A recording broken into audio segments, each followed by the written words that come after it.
नमस्कार शिक्षक मित्रांनो, स्पर्धा विश्व यूट्यूब चॅनलवरती आपणा सर्वांचे सहर्ष स्वागत आहे. आज आपण मराठी PYQ सिरीजचा भाग 3 पाहणार आहोत. प्रश्न पहिला, मराठीतील पहिली सामाजिक कादंबरी कोणती? या प्रश्नाचं योग्य उत्तर आहे यमुना पर्यटन.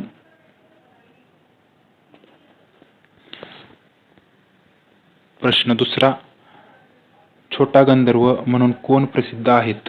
या प्रश्नाचं उत्तर आहे पर्याय बी, सौदागर नागनाथ गोरे.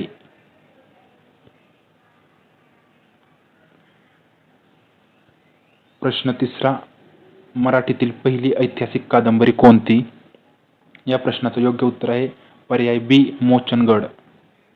पर्याय बी, मोचनगड.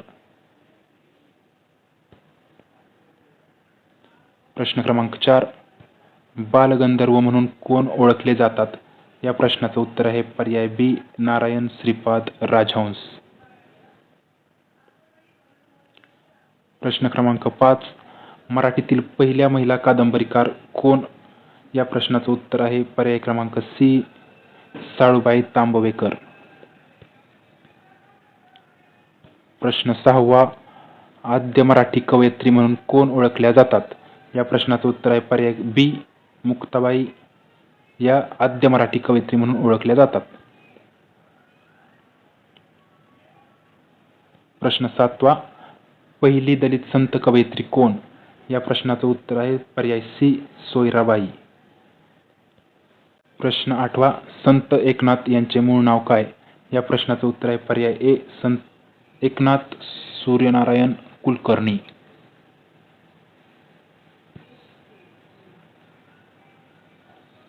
प्रश्न क्रमांक 9, एकटा जीव या आत्मचरित्राचे लेखक कोण? या प्रश्नाचं योग्य उत्तर आहे पर्याय ए, दादा कोंडके. प्रश्न क्रमांक 10, संत गाडगेबाबा यांचे मूळ नाव काय? या प्रश्नाचं उत्तर आहे पर्याय ए, डेबूजी झिंगरोजी जानोरकर. प्रश्न क्रमांक 11, केशवसूत हे टोपणनाव कोणाचे? या प्रश्नाचं उत्तर आहे पर्याय बी, प्रल्हाद केशव आत्रे. प्रश्न क्रमांक 12, केशवकुमार म्हणून कोण ओळखले जातात? या प्रश्नाचं उत्तर आहे पर्याय ए, राम गणेश गडकरी. प्रश्न क्रमांक 13, कुसुमाग्रज हे टोपणनाव कोणाचे? पर्याय ए, विष्णू वामन शिरवाडकर.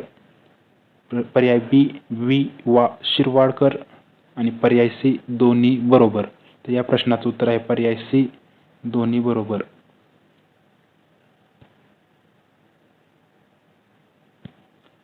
प्रश्न क्रमांक 14, गोविंदाग्रज हे टोपणनाव कोणाचे? या प्रश्नाचं योग्य उत्तर आहे पर्याय बी, राम गणेश गडकरी. प्रश्न क्रमांक 15, क्रियापदाचे रूप नेहमी तृतीय पुरुषी, नपुंसकलिंगी, एकवचनी व स्वतंत्र असणारा प्रयोग कोणता?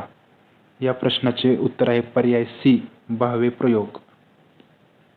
प्रश्न क्रमांक 16, सुंदरा मनामध्ये भरली ही राम जोशी यांची रचना कोणत्या प्रकारातील आहे?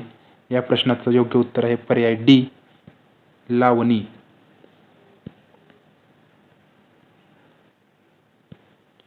प्रश्न क्रमांक 17, शिखांच्या ग्रंथसाहेब या ग्रंथात कोणत्या संतांची 61 कवने समाविष्ट आहेत?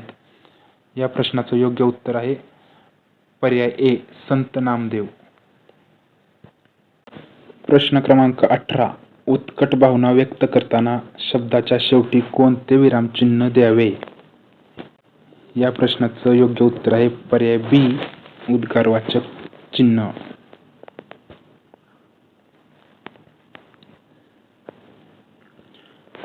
प्रश्न क्रमांक 19, य य य हे गण असणारे वृत्त कोणते?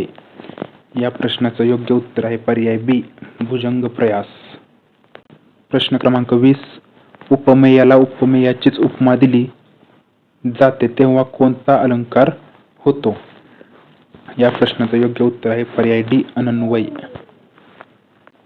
प्रश्न क्रमांक 21, पाण्यात पाहणे या म्हणीचा योग्य वापर खालीलपैकी कोणत्या वाक्यात होईल? या प्रश्नाचं योग्य उत्तर आहे पर्याय बी, कौरव पांडवांना नेहमीच पाण्यात पाहत असत.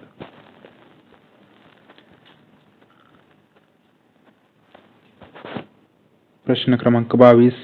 दुभत्या गाईच्या लाथा गोड या म्हणीचा अर्थ कोणता? या प्रश्नाचं योग्य उत्तर आहे पर्याय बी, फायद्यासाठी अपमान सहन करणे.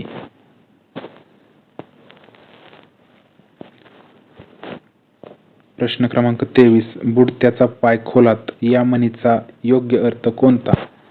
या प्रश्नाचं योग्य उत्तर आहे पर्याय सी, सर्व बाजूंनी नुकसान होणे. प्रश्न क्रमांक 24. चिलीपिली हा शब्द कोणत्या भाषेतील आहे?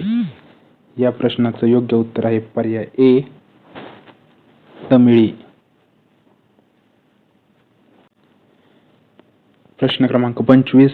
भाकरी, अक्का, अण्णा, अडकित्ता हे शब्द कोणत्या भाषेतून मराठीत रूढ झाले आहेत? या प्रश्नाचे उत्तर आहे पर्याय बी, कानडी. प्रश्न 26. साहेब हा शब्द मराठीत कोणत्या भाषेतून आला आहे? या प्रश्नाचं योग्य उत्तर आहे पर्याय बी, अरबी. साहेब हा शब्द अरबी भाषेतून मराठीमध्ये आलेला आहे. प्रश्न क्रमांक 27.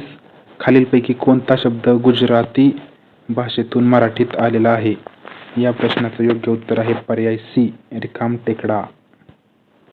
प्रश्न क्रमांक 28. शाब्बास, भले, वाह वाह ही कोणती केवळ प्रयोगी अव्यये आहेत? या प्रश्नाचं योग्य उत्तर आहे पर्याय डी, प्रशंसादर्शक. काल म्हणे मुलांनी गडबड केली या विधानातील अव्ययाचा प्रकार ओळखा. या प्रश्नाचे योग्य उत्तर आहे व्यर्थ उद्गारवाची अव्यय. धन्यवाद. व्हिडिओ आवडल्यास लाईक, शेअर व सबस्क्राईब करा.